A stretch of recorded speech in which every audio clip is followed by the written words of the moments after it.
الحمد لله يا رب العالمين الحمد لله يا رب العالمين السلام عليكم ورحمة الله وبركاته أبو المكة مالكي le secret et les jeunes donc sur le plateau sur le nouveau plateau des secrets plateau de Kursikona plateau de Tafrikona et plateau de Adamadinya anya fawe ka je ngambe kuma munu faya ni aja temine kuma bebele ba sabade do akuma folo oye akilawe jen corona o munu sexology e sade munu nye ten musoya ko nyanyini olu taraf sira mun fe anu ka doniya o anta ka kura fawe amiga sego de ka donc ko fawe traditionnellement ani asra do in feneka kuma folo e kuma flana o hakilawe munu ni le secret fene bo faraka adamadiana ala afena la doniya muna ko faraka anaka le jeni na ka je inshallah kuma sabana o be se ka taa kɛ ala kan ye n'an sera o ma an b'a fɔ nin ye ala kan ye an bɛ tɛmɛ donc n'i ka i b'an ka kumaw ta ka taa bɛɛ fɔ ko an ko ta ko ala ko ta le secret ko ta ko silamɛya yɛrɛ ko ta a bɛɛ t'o ye dɛ voilà dɔw ye diɲɛ kodɔnnaw ka kuma ye dɔw ye anw yɛrɛ ka kuma ye i y'a faamuya voilà a b'o cogo kelen kan a bɛɛ tɛ ala kan ye ala kan n'an sera a ma an b'a fɔ ala ko an b'o yɔrɔ fɔ dɔrɔn an bɛ tɛmɛ parce que mɔgɔw jamana in ɲaaminen don sisan mɔgɔw ka taa ɲɔgɔn ka kumaw ta ko an ko ala ko ta walima k'an ko silamɛya ko ta an b'a f'i ye an bɛ an ka émission de kɛ n'ala ka jɛ inshallah n'azara ala taama yɔrɔ min na an bɛ dɔɔni fɔ ye ka tɛmɛ n'ala ka jɛ inshallah an bɛ kɛnɛya ko de la yan ani ko mun bɛ yen ni san yirika jamana in kɔnɔ n'a tɛ ka fɔ n'a kɛmɛ sababu ye ka degun don furu kɔnɔna na a tɛ fɔ bɛɛ b'a dɔn kurusi kɔnɔna kuma tɛ fɔ fa t'a f'i ye ba t'a f'i ye bɛnkɛ t'a f'i ye kɔrɔ t'a f'i ye i bɛ taa don a ko kɔnɔ ten donc i bɛ taa problème sɔrɔ a kɔnɔ degun bɛ k'i kan mais i tɛ mɔgɔ sɔrɔ i b'a fɔ yɔrɔ min na donc anw de ko anw de fɔ yɔrɔ ye a fɔ an ye n'ala sɔnna ma an b'a la kan f'i ye dɛ i bɛ se ka lafiya cogoya mun na moralement ani fura siraw kan an b'o fana f'i ye n'ala ka jɛ inshallah les jeunes hakili ni an dɔn kan ye donc bi kosɛbɛ sans plus tarder bien lundi le 5 juillet plutôt 2021 ni an ka émission fɔlɔ ni kalo kɔnɔ ni ma fili donc sans plus tarder ne ye cɛlaka ka plainte ye a ko n'ale n'a muso bɛ dilan na muso in a tɛ mankan foyi kɛ a tɛ geste kɛ a tɛ kuma bon a tɛ bruit foyi kɛ dilan yɛrɛ sanfɛ tiɲɛ yɛrɛ la o man d'ale ye a ka ɲininkali ye min ye yalima est ce que muso in b'ale fɛ wa walima est ce que ale yɛrɛ bɛ k'a ka baara kɛ ka ɲɛ a bɛ fɛ k'o différence dɔn le secret i ka bila baasi t'a la ala k'an bɛn donc sababaw ma les jeunes n'i ye ɲininka n b'a f'i ye ko ɲininkaliw donc ko o diyara n ye ko ne ye musolaka dɔ de ye mun n'a sɔrɔ a cɛ bɛ ka plaint donc k'a fɔ ko manganiw ka to ka o kɛ dilanw na k'o ka di cɛ ye dɛ nka muso tɛ ka o kɛ walima donc cɛ in a tɛ ka se k'a ka baara kɛ de wa mun ye sahali ye donc ka taa muso ni ma a dɛsɛlen bɛ k'o kɛ de wa walima mankanbaliya in yɛrɛ kun bɛ se ka kɛ jumɛn ye walima ale bɛ se k'a dɔn cogo di k'a fɔ ale bɛ k'a ka baara kɛ mais k'a sɔrɔ muso tɛ ka mankan kɛ o tɛ wa donc ala ka bɛn donc sababaw ma muso ka mankan kɛ o kɔrɔ t'a yira fɛnɛ k'a fɔ ko cɛ bɛ ka se a ni ma dɛ a ka mankanbaliya fɛnɛ o fɛnɛ t'a yira k'a fɔ k'i tɛ ka se donc a ni ma i y'a faamuya donc ka se muso ni ma o ye musow cogoyaw de ye mun tɛ kelen ye dɔw bɛ yen n'i bɛ ka rapport kɛ n'a ye a yɛrɛ b'a fɛ cogoya min na n'a bɛ sentiment mun fɛ n'a b'o sɔrɔ i la donc i b'a ye k'a fɔ a bɛ mankanw kɛ dɛ o ye dɔ cogoya ye mais dɔw bɛ yen i b'a sɔrɔ n'i bɛ ka rapport kɛ n'a ye a yɛrɛ b'a fɛ cogo min na n'a bɛ satisfaction fɛ cogo min na n'a bɛ k'o sɔrɔ i b'a dɔn k'a fɔ a tɛ mankan kɛ mais a bɛ mankan bisigi fɛnɛ kɛ mais dɔw bɛ yen i b'a sɔrɔ n'i bɛ ka rapport kɛ n'a ye a yɛrɛ bɛ rapport fɛ cogoya min na muso de k'o dɔn n'a bɛ k'o sɔrɔ tiyara a tɛ nin si kɛ donc a b'a makun pewu yɛrɛ de nka dɔw yɛrɛ bɛ yen a bɛ se ka kasi yɛrɛ mun ye kasi bisigi ye donc k'a sɔrɔ dimi t'a kan diya yɛrɛ de b'a kan donc musow cogoyaw tɛ kelen ye n'a ko fɔ ale ta yen ko ka mankan kɛ ko ale bɛ ka se ka n'a sɔrɔ ale bɛ k'a ka baara kɛ donc ka ɲɛ an b'a fɔ a ye ko mankanbaliya o t'a yira k'a fɔ ko muso tɛ ka sentiment sɔrɔ a ka cɛ la komi kuma ɲɛsinna o de ma donc an b'o fana jaabi di parce que kuma dɔw la i b'a sɔrɔ muso dɔ bɛ yen diya yɛrɛ b'ale dépasser fa tɛ se ka mankan kɛ bilen donc a bɛ se ka kɛ ale ka muso bɛ jate o musow fɛ donc ne nana rapport kɛ n'a ye k'a ban a ma mankan foyi kɛ donc e ko non k'i b'a sɔrɔ e tɛ ka se a ni ma walima i b'a sɔrɔ mun ɲini bɛ cɛ fɛ cɛ ni muso cɛ ni e kan k'o kɛ ko donc i b'a sɔrɔ e tɛ ka se k'o kɛ n'i bɛ ka dusukun kami nka kuma dɔw la an y'o de fɔ diya bɛ muso dépasser fa tɛ se ka kuma bilen a tɛ mankan kɛ a tɛ foyi kɛ i tɛ foyi lakɔlɔsi a la donc ka kuma lasurunya dɔrɔn an b'a fɔ a ye ko o kɔrɔ t'a yira k'a fɔ k'a tɛ ka se a ka muso ni ma dɛ donc an bɛ tamasiyɛn dɔ de d'a ma o tamasiyɛn in n'a m'o fɛnɛ yara donc a kɔrɔ b'a yira fɛnɛ k'a fɔ k'a tɛ ka se donc a ni ma o ye tamasiyɛn jumɛn ye kuma dɔw la i b'a sɔrɔ ni muso tɛ ka mankan kɛ mais i b'a sɔrɔ ja ka bon a kan mais a tɛ ka mankan kɛ i b'o dɔn cogo di i b'o dɔn a yɛrɛ farikolo cogoyara parce que munna i bɛ se k'i yɛrɛ contrôler pour que i kana mankan kɛ mais i farisogo i tɛ se k'o contrôler parce que ni ja nana ka na muso dominer bien vrai ka kan ka mankan min kɛ a bɛ se k'o mankan in bila maloya kama walima k'i ban k'a kɛ walima o y'a yɛrɛ cogoya ye mais a fari yɛrɛ sogobu a tɛ se ka o contrôler donc i b'a dɔn a farisogo la k'a fɔ diya de b'a kan a b'o dɔn cogoya jumɛn na o kɔrɔ ye k'a fɔ n'i y'a fari fan dɔ ta k'i b'o yɛlɛma ka taa fan dɔ fɛ a t'o ja dɛ ayi a t'o ja a b'o magaya i bolo kuma dɔ i b'a sɔrɔ a bɛ kasi yɛrɛ la dɛ n'a sɔrɔ kasi de don n'e ko k'i bɛ position falen ni a ye pour que ka se ka i tɔ fɛrɛ a ma donc k'a sɔrɔ kasi dun bɛ ko in kɔnɔ n'a tila kasi bɛ jate ko de ko mun n'a sɔrɔ a digilen bɛ i la a kan k'o bali de dɛ han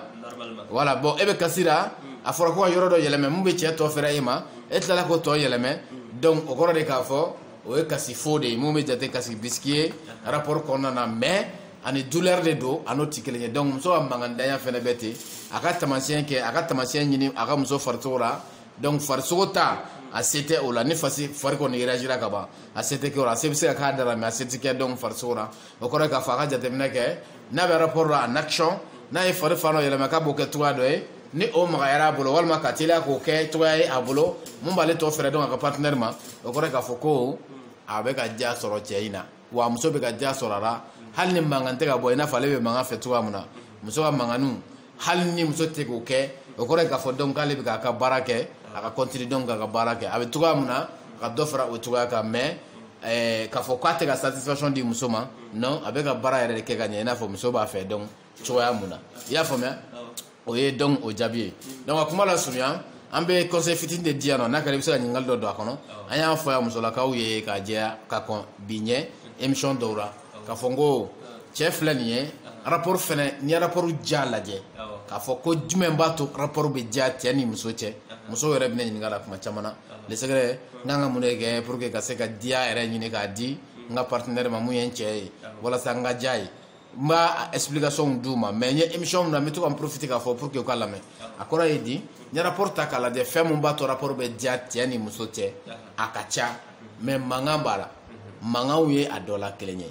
muso ka mankan misɛnnin mun n'a bɛ kɛ rapport jukɔrɔ walima nkunankan walima sikan walima dɔɔnin kan i m'a faamuya o n'a ɲɔgɔnna mankan fitinin minnu a n'a sikani ninnu a n'a kasi misɛnnin minnu ni olu bɛ se ka don donc rapport jukɔrɔ la ni muso bɛ to k'o appliquer ni a ka partenaire ye an b'a fɔ mankan fo sigiɲɔgɔn k'a mɛn dɛ walima fo i ka dukɔnɔmɔgɔw k'a mɛn k'e bɛ mankan na o ko tɛ mun ye diya mankanni ye a fitinin kɛko kelen a bɛ gu dɔ de di cɛ nin ma a bɛ sentiment dɔ de fɛnɛ di cɛ nin ma o fɛnɛ diya dɔ de ye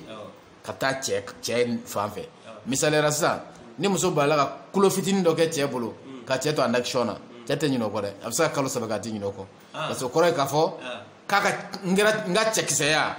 a yɛrɛ na parce que toujours ka cɛ da a yɛrɛ la o de ka di cɛ ye donc mankanni ninnu b'o la sika ninnu b'o la k'a bali o b'o la kɛ dɔɔnin o b'o la donc ka danayakanw minnu ye danayakanw ye k'o ɲɛsin cɛ ma muso b'o fɛn o fɛn ka rapport kɔnɔna na o bɛɛ bɛ diya dɔ de di cɛ ma ani force kura dɔ de di cɛ ma donc en action an y'o fɔ musolakaw ye n ko kuma dɔ i b'a sɔrɔ muso dɔ bɛ yen a tɛ diya sɔrɔ rapport la a bɛ don rapport kɔnɔ k'a ban a tɛ diya sɔrɔ fo douleur dɔrɔn bon ni tɛ diya sɔrɔ fo douleur dɔrɔn o bɛ se ka kɛ bana sira ye i b'o ɲɛɲini ka o furakɛ ka bɔ i la mais ni cɛ kɔni donna e fɛ ni rapport kɔnɔna na ka n'o yira cɛ la a yira cɛ la k'a fɔ diya bɛ e kan k'a yira cɛ la k'a fɔ cɛ yɛrɛ fɛnɛ ka di hali ni e farikolo m'o yira dɛ e k'o yira ni cɛ ye o bɛ cɛ encourager donc a rapport la parce que ni cɛ y'a bila kungo la don o don k'a fɔ k'ale bɛ ka rapport kɛ ni a muso ye ko muso tɛ hali diya den kelen sɔrɔ rapport in na d'abord cɛ yɛrɛ bɛ commencer ka jɔn a yɛrɛ la fɔlɔ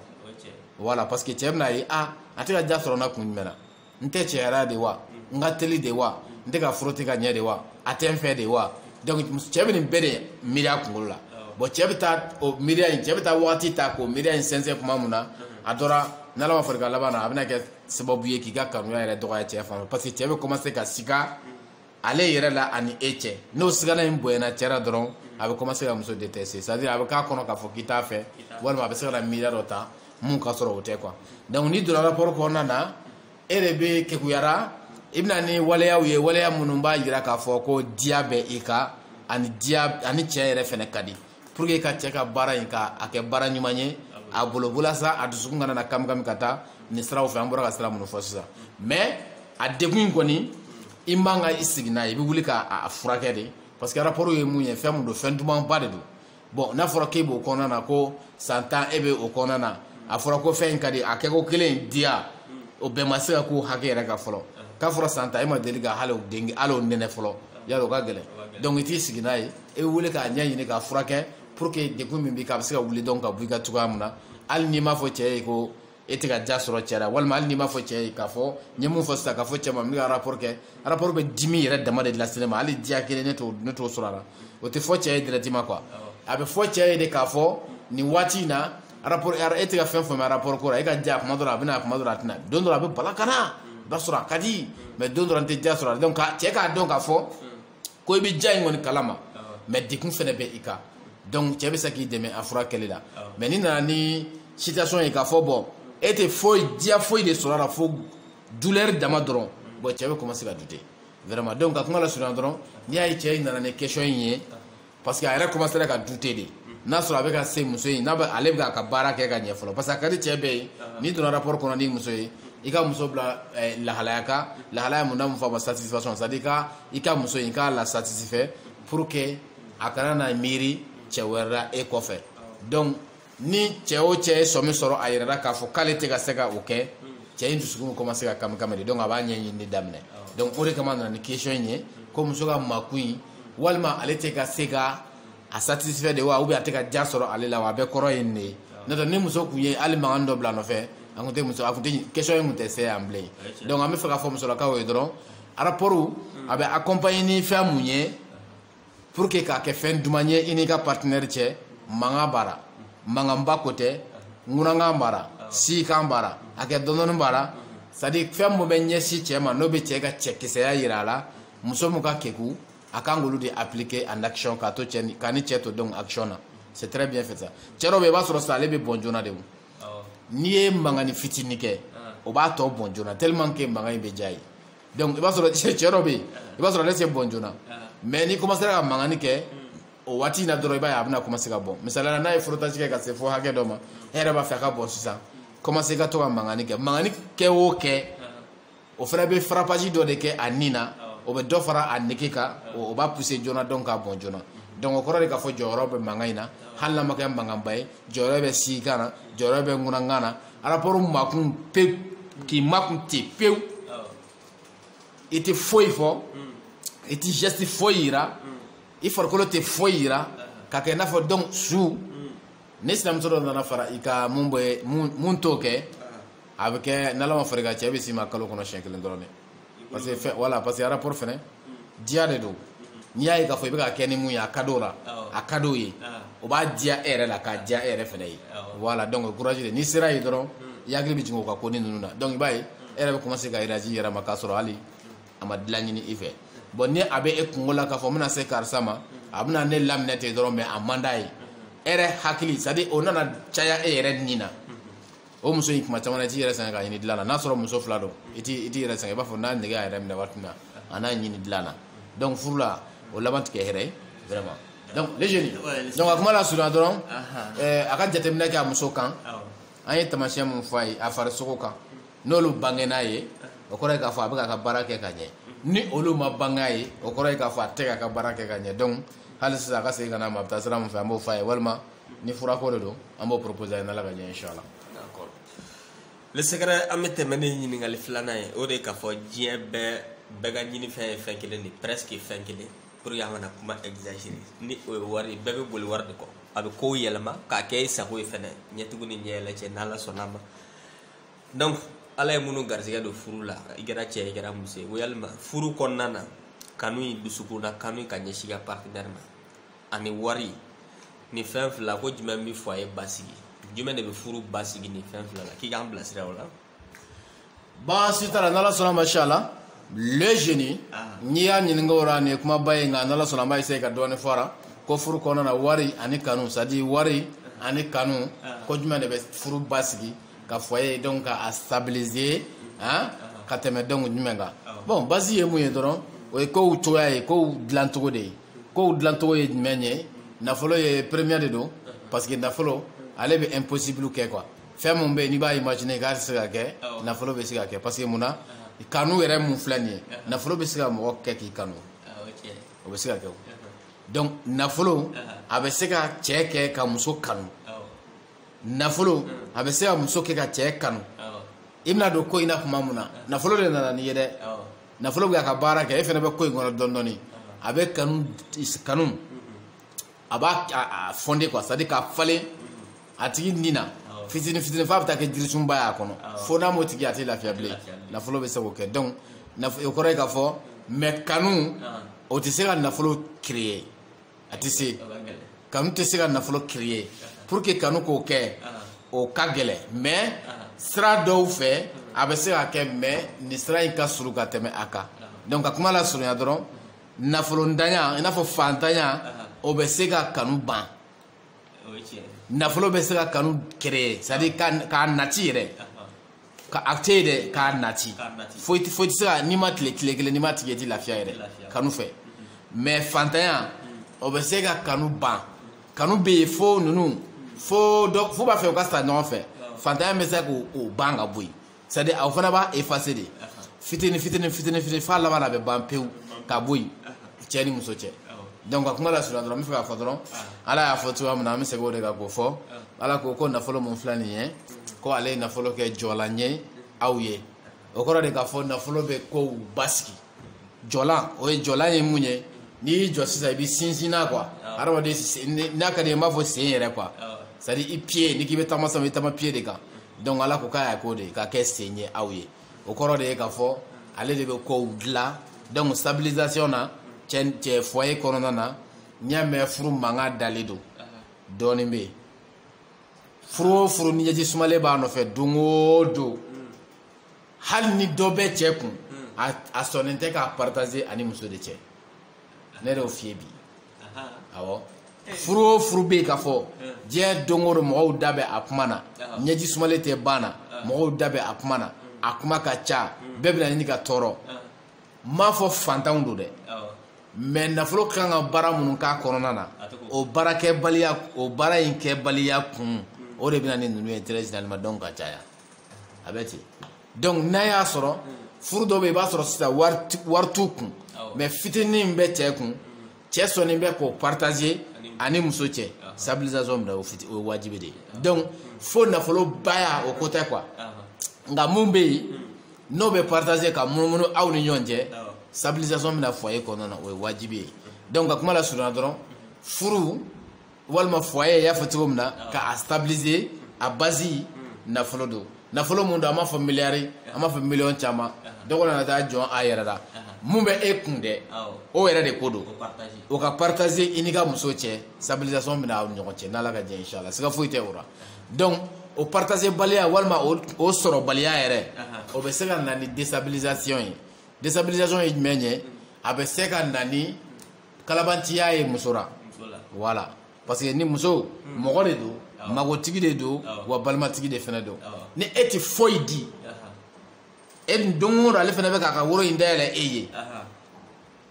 sara tɛ dɛ bon ale bɛ k'o k'e ye furu de kama o furu in de kama e fana kan ka to ka dɔ di de pour que ale k'a ka musakaw musaka muso ka ko ka ca a ma fɔ miliyɔn ko ma f'i ye mon frère hali ni bɛ 1000 de sɔrɔ k'e k'o de partager o de fɔr'i ye i y'a faamuya wa donc e k'i tɛgɛ minɛ o ma e tɛ foyi di o la foyer bɛ déstabiliser parce que mun na muso bɛna commencer ka to k'i juguya de parce que i dimi de bɛna don a la bon ni i dimi donna na a bɛna to ka i dimi bɔ i denw na ni i dimi donna na i ka ko minnu kan ka kɛ ka cogoya min na a t'a kɛ ten ni i dimi donna na o bɛna to a bɛna i sen don teriw nɔfɛ taama na ni i dimi donna na o bɛna to cɛ dɔ bɛ taa fu taara yɔrɔ dɔ la o bɛ 10 000 d'a ma ni i dimi donna na dɔ bɛ taa fu taara fan wɛrɛ fɛ o bɛ 20 000 d'a ma a laban na i muso bɛ yɛlɛma ka kɛ sunkuruba ye o ye k'a sɔrɔ i yɛrɛ ka laɲini don donc o ye ni mun tɛ siran ala ɲɛ n'a niya sɛtana nana don a ka laɲini ma se ka a bali a fiti kɛ mais mun bɛ ni a bɛ siran ala ɲɛ mais a jɛnɛya kɛra cɛ ale tɛ jɛnɛya kɛ dɛ mais a t'i bonya bilen awɔ parce que considération bɛ bɔ i n'a cɛ quoi cɛ ɲɛ b'a la muso ɲɛ b'a la wari b'a cɛ kun an ka wari sɛ wari b'a cɛ kunna bɛɛ b'a dɔn wari b'a kunna fo mɔgɔw bɛ to ka n'a fɔ karisa i muso i cɛ ye nin kɛ ye a fɔ n ye dɛ karisa ye mɔgɔ ɲɛnama ye dɛ k'a sɔrɔ o ɲɔgɔnna tilancɛ b'ale ni cɛ cɛ kalo kelen cɛ ma se k'a ɲɛnabɔ hali ni kanu bɛ wala hali ni kanu bɛ a dɔ bɛ bɔra a dɔ tɛ bɔra bon ni kanu in bɔra yen ka ban foyer bɛ déstabiliser donc ka kuma la surunya milliard ko tɛ million ko tɛ mun bɛ e kun n'i ma partager i n'i ka denbaya cɛ foyer bɛ déstabiliser siga foyi tɛ o la parce que kow bɛɛ bɛ baara ni wari in de ye an b'a fɔ milliard min b'i kun dɛ kow bɛɛ dulonnen b'o la wa bɛɛ bɛ baara ni o de ye n'i y'o minɛ foyer bɛ déstabiliser donc kanu jala foyi tɛ e kun foyi tɛ cɛ kun a bɛ ban o kanu in bɛ taa banni de ma fura t'a la fo n'a ye dɔ ɲini k'o sɔrɔ a bɛ ban parce que fantanya in de bɛ kanu in ko ka bɔ yen fitini fitini a b'a ko dɔɔni a b'a ko dɔɔni fo a laban na a bɛ walaga n'ala ka jɛ inchallah an y'a caman ye dɔw ko ni karisa kunkolo tɛ karisa kunna n tɛ furu a ma n tɛ furu maa si ma a furula a ma bon après kow nana fɛn yɛlɛma dɔ kora yɛlɛma dɔ kora yɛlɛma dɔ kora a kow dabilala u tɛ se ka kun fɔ mɔgɔ ye parce que u y'a daminɛna cogo min na olu y'o fɔ ka ban o bɛ mɔgɔ hakili la bon n'an nana dɔwɛrɛ fɔ mɔgɔw na tigɛra bon a kow bɛ dabila k'a sɔrɔ kun tɛ se ka fɔ mɔgɔ ye kun taara kun kelen min b'a la jeton ko problème de don donc a kuma la surunya foyer bɛ stabiliser ni jeton de ye jeton ba ko tɛ mun bɛ e yɛrɛ kun o ka partager i ni muso cɛ walima i ni famille cɛ o de b'a to foyer bɛ donc stabiliser n'i y'o bɔ a kɔnɔ walima n'o tɛ yen fiyewu foyer bɛ déstabiliser o siga foyi t'o la donc a kuma la surunya dɔrɔn n bɛ fɛ k'a fɔ i ye dɔrɔn i bɛ musomanin minnu n'i taara an ka siradalajɔw lajɛ k'i y'u interviewer k'u ka kuma i ye mun bɛ problème familial mun t'o fɔ o ma ca dɛ kuma ɲɛ karisa mun ye e na kɛ mun ye kɛ siradalajɔla ye ɲa kuma ni ala cɛ i ni cɛ na cɛ yɛrɛ kuma i ni ala cɛ mun y'a kɛ mun bɛ tɛmɛ mun bɛ a ka kuma fɔ k'a ban mun b'a fɔ a ka di ne yɛrɛ de ye n y'a kɛ o man ca dɛ n'i y'a jɔ 100 o 100 90 kɔ o bɛɛ bɛna problème familial de f'i ye n bɛ du kɔnɔ tan ni n ba bɛ tan an bɛ bolo kɔfɛ tan an b'a kɛ tan dɛ n ka ekɔli bɛ tan dɛ n facɛ bannen don ka sara ubiyɛn n fa banna n bɛ n tɔtɔw fɛ yen n bɛ nin ekɔli in na ubiyɛn a donna tan a bɔra tan ne fa tɛ n ba tɛ condition ɲuman na ubiyɛn n fa man kɛnɛ n fa y'a accident kɛ a bɛ so kɔnɔ a kɔrɔkɛw y'a to yen c'est à dire jeton kan ka baara minnu kɛ famille kɔnɔ ani o kɛbaliya de b'a to fiti bɛna don famille kɔnɔna na ka mɔgɔw carin ka taa don kora kuma dɔ la mun tɛ dongo ye a bɛ fɔ de ma ko déstabilisation donc jeton de bɛ se k'o yɔrɔ kɛlɛ ka bɔ yen n'ala ka jɛ inchallah kanu jɔyɔrɔ foyi t'o la mon frère voilà donc o de ye nin jaabi. ayiwa baasi tɛ le sɛgɛrɛ o faamuyara bamananw ko n'i ye so jɔ barakolon sanfɛ ko ni fiɲɛ wulila k'a bɛ so bɛ bin an ye nin kuma in mɛn wajulikɛlaw fana da ka cɛ u ko k'an ka yafa ɲini fu dabila an ka hɛrɛ kɛ ɲɔgɔn ye ko hɛrɛ bɛ mɔgɔw kanu don ɲɔgɔn na hɛrɛ de bɛ mɔgɔw yafa ɲɔgɔn ma fɛnɛ mais effectivement je pense que a ma nkalon tigɛ a ye tiɲɛ yɛrɛ yɛrɛ fɔ fɛnɛ parce que an minnu ye denmisɛnninw ye an yɛrɛ ɲɛ b'a jɔyɔrɔw la vraiment voilà donc a kuma la surunya dɔrɔn hali ala y'a fɔ kurannakan jɛlen bɛ ala ko i ka sɔnni kɛ ko i k'a dɔn k'a fɔ ko ɲuman mun filɛ nin ye k'a bɛ juguman k'a b'a touché ka bɔ yen k'a tigi bɛ se ka yɛlɛma ka kɛ i ɲi ye ten maa mun bɛ yen k'a fɔ k'a man di e ye fiyewu e yɛrɛ b'a dɔn k'i man di karisa ye fiyewu o de ko don kuma ni kuma e bɛ to ka dɔɔni d'a ma a ka gɛlɛn dɛ kuma ni kuma e bɛ to ka dɔɔni d'a ma don dɔ la i bɛ bala ka mɛn a ka baro la a b'a fɔ karisa kun man di ne ye fiyewu mais cɛ a tilala ka ko diya ne ye quoi sinon a kun ko man di n ye yɛrɛ de voilà parce que hɔn in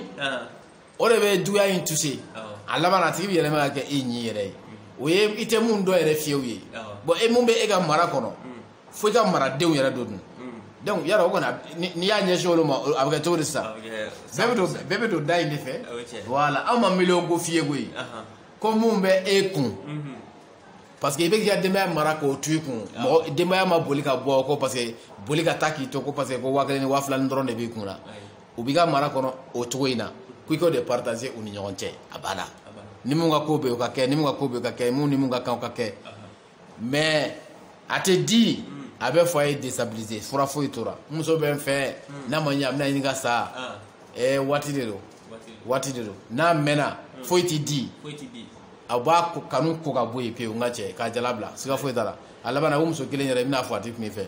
n'i ye mankan wuli a b'a fɔ k'ale m'a mɛn ne yɛrɛ m'e don dɔ la yen voilà ni maa min ye kɛ hakili bɛ fan min fɛ ani e fanw tɛ kelen ye o ye tiɲɛ le sɛgɛrɛ hakili la wagati koronna le sɛgɛrɛ donc i bɛ kuma laban fɔ baasi t'a la ala k'a bɛn sababa ma toujours Malik le secret et les jeunes donc on a fait plateau ba ngaya bi ni ba ni internet so ba so Malik le secret i ba so internet ko ni mo ba ko na fon wala na bisa daw goshi 77 39 39 02 ni da goshi dana ila iye ni dama ila ko de ga fo ko jama ka cha doni ki patiente doni ko fe ko daw guna